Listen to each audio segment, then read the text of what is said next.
Ырының аты болса Белек. 3, 4.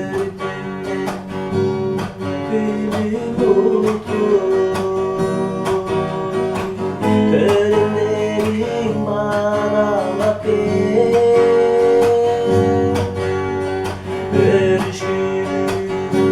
Örüşkülerin sonu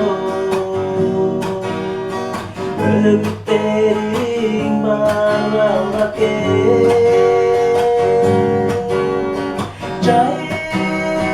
Çaylanları yenip çoğraş Seni sunar belek olur Çayının gazı yenip çoğraş Çiçekten işim alır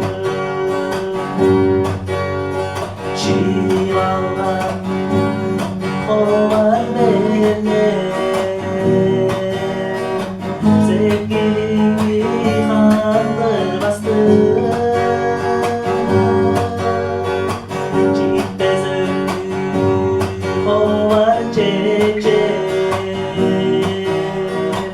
Güzden nedir çulta bastı Seni sorar benim kıldır Şevir kılan çuluk tilme Çalmaz bile bana tapkan Aldım bin tek şiir aldım Right.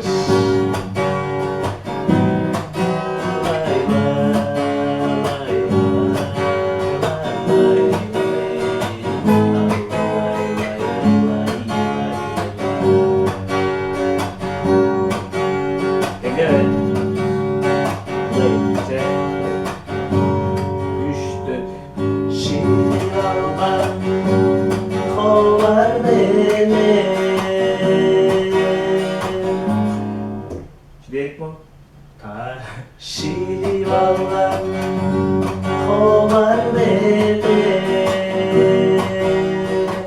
Sevgilimi kandırmazdı